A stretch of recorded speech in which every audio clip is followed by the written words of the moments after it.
Hello, YouTubers. Today I'm going to show you how to refill a bird bath.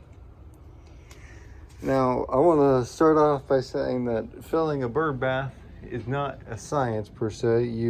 It is very, it really depends on what kind of bird bath you have, what kind of hose you have, what the geography of your lawn is. There's hundreds of thousands of factors I can think of just off the top of my head that can change how you fill this bird bath. But I'm going to start today by showing you how I fill my bird bath, and I think that'll give you a good baseline, and then from there you can kind of think about how you would want to fill your own bird bath.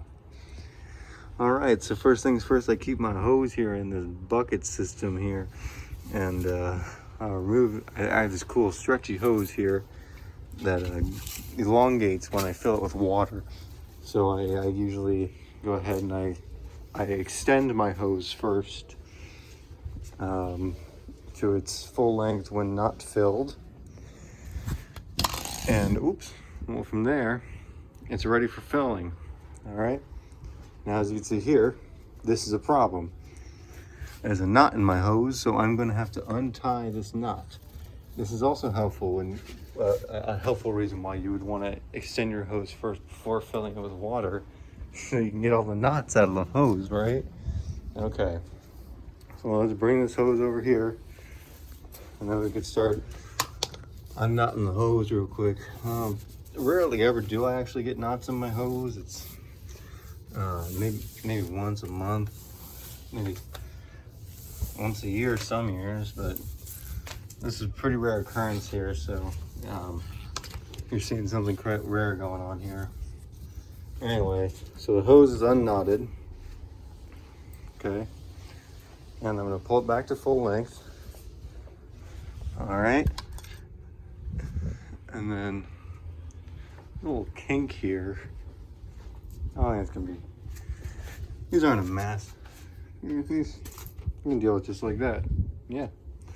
All right, so I'm going to turn my water on now. Gotta get ready. Turn it this way. That is counterclockwise for me. It might be different depending on your hose system, but even the city you live in can change that. But as you can see, the hose is now filling up the water. It's getting longer. Ain't that great? All right. So now I've got my hose here, and there's the bird bath we're gonna be filling up today.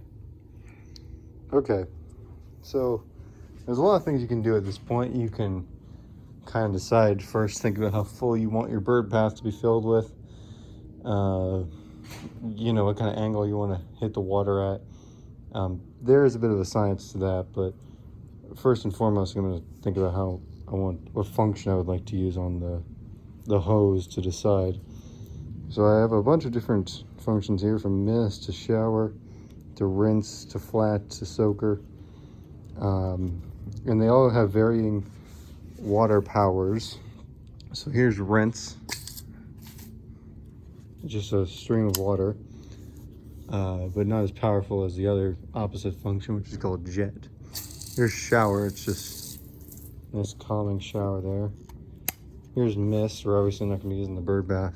Filling the bird bath with this, but just some mist there. Here's jet, if anyone's excited to see that. See, just really powerful stream of water there. But for me, I like to fill my bird bath with the shower function. And if you have a similar function on your hose where it's just a bunch of little streams of water that don't have too much pressure, and this is what I mean when there is a bit of a science to this, because if you use something with too much pressure, you're going to shoot the bowl off of the pedestal, and you're going to break your bird bath. And if you just use something like a mist function, it's going to take you 6 years to fill your bird bath. So we're going to use something in between. Here's shower. See, it's not too much pressure, but it's enough to fill the bath. All right, so you don't want to get too close to your bath, or else you're going to get water all over yourself. You don't want to get too far away, or else you're gonna have trouble aiming. So you're gonna want to find a middle ground. All right, so I'm gonna now pull and begin to fill the bath. And you're gonna want to aim for the center of the bath. So even if you have a lighter function, you're not gonna put too much force on the edges of the bath, which will result on the bowl falling off. And it's obviously up to you how full you want your bath, but that looks about right to me. Now, something I didn't realize before I started filming this bath is very dirty, and we want to clean it out. So what I'm gonna do is I'm gonna kind of hold the camera under my arm real quick while I pick this up, because I don't want to hold the camera and the bath in both hands. I'm just dropping the bath, so let me just do that real quick.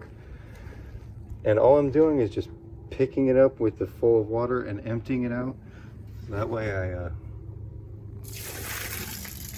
I can clean out the bath. And you know, your bath doesn't need to be clean. It's nice for the birds who are going to be using it. You know, what do you want, a bath in dirty water or clean water? You know, if you have the choice, you know, it's a simple choice. But all right. So now that the bath is clean, all the debris went in there, I'm going to fill it up, aiming for the center of the bath.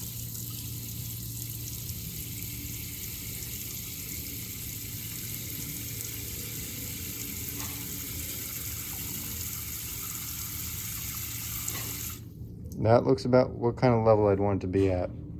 I like it when the water just barely fills over the little center lip there, if you can see that.